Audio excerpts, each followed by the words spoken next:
Last episode, I compared creating a membership to training for a half marathon, saying that you wouldn't start by running the full 13 miles. But there's another aspect to that. You also wouldn't run a half marathon in sandals. You would find shoes that work well for the way you run, for your body type, that could provide you the best support as you run a long distance. And just like finding the right sneakers to run a marathon or a half marathon, you want to find the right tool for your membership platform. And that's what I want to talk to you about today. Welcome to Podcast Workflows, where you get daily tips to improve your process, grow your show, and maybe even make some money. Each week, I also do a daily dive into the process of the world's most successful podcasters and reveal their tools, processes, and systems to help you simplify the production of your own show and reclaim hours in your day. You can improve your own podcast production process by seeing how the pros do it. I'm your host, Joe Casabona, and today I want to talk to you about memberships, specifically membership platforms.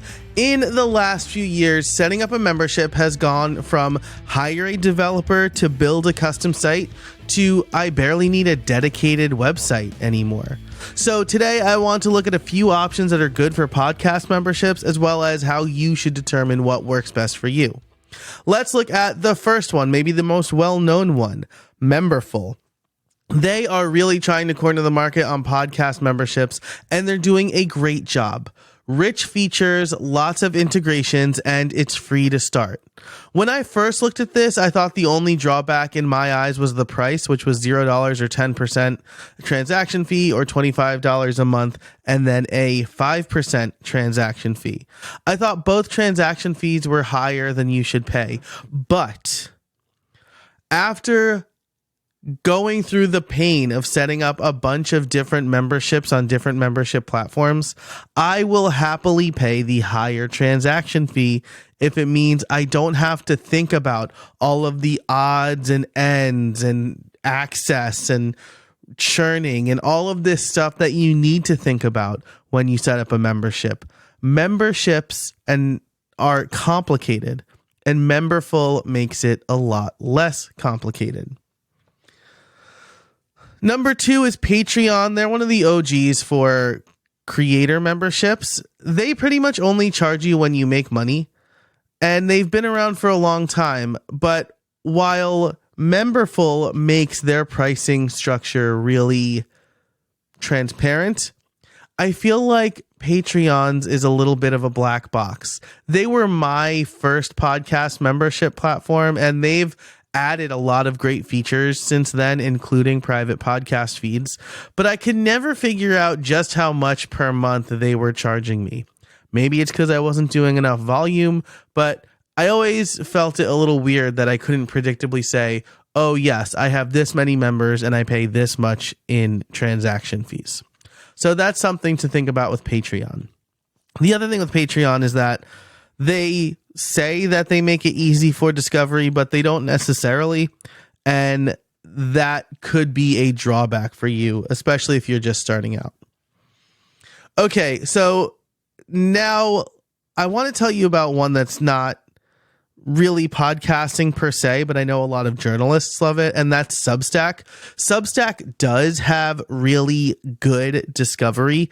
They recommend newsletters based on what other people are reading, and they have the private podcast feature as well. So you can have a newsletter, a private blog, and a private podcast all in one. And I think that makes their 10%-ish transaction fee really worth it. I would happily pay 50 cents on the $5 if it means I don't have to really think about where I'm going to publish my membership stuff. All right, now let's move into some that allow you to customize a little more, but require a little bit of duct tape, right? And the first one is Lemon Squeezy plus Transistor.fm. Again, a little bit of duct tape to work properly, but since you can sell subscriptions and a members-only newsletter with Lemon Squeezy, you could use a tool like Zapier or Make to connect those purchases to a podcast host that supports private podcasts like Transistor or Hello Audio.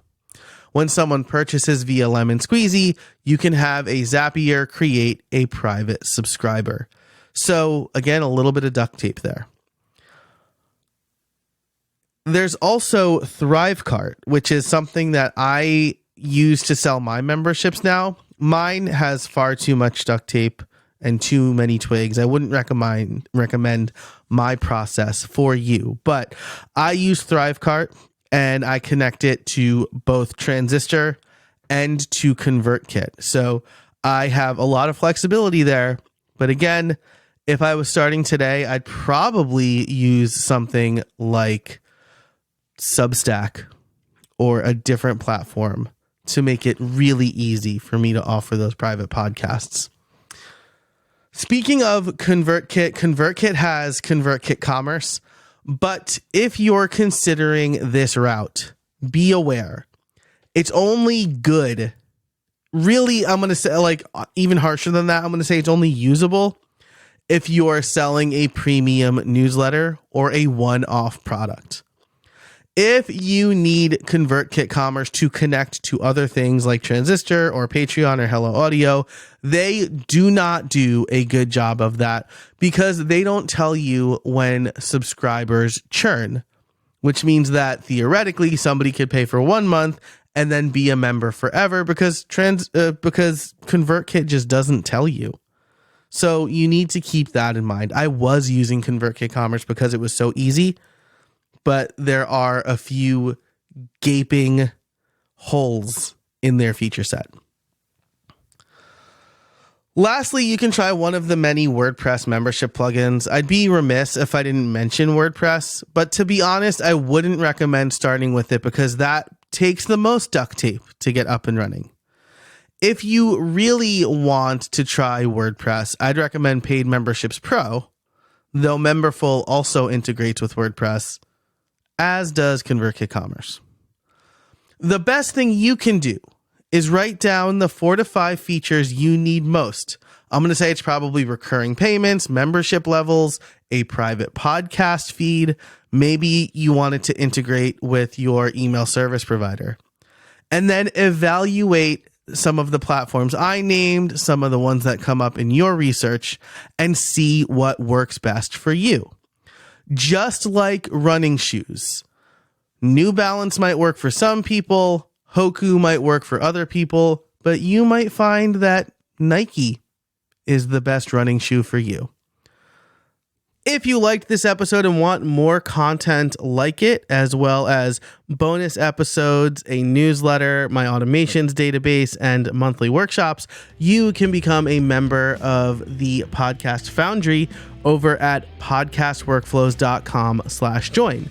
Or you can connect with me on just about any social network: X, Threads, Instagram, LinkedIn, even TikTok. I am Jay Casabona on all of those networks. Thanks so much for listening, and until next time, I can't wait to see what you make.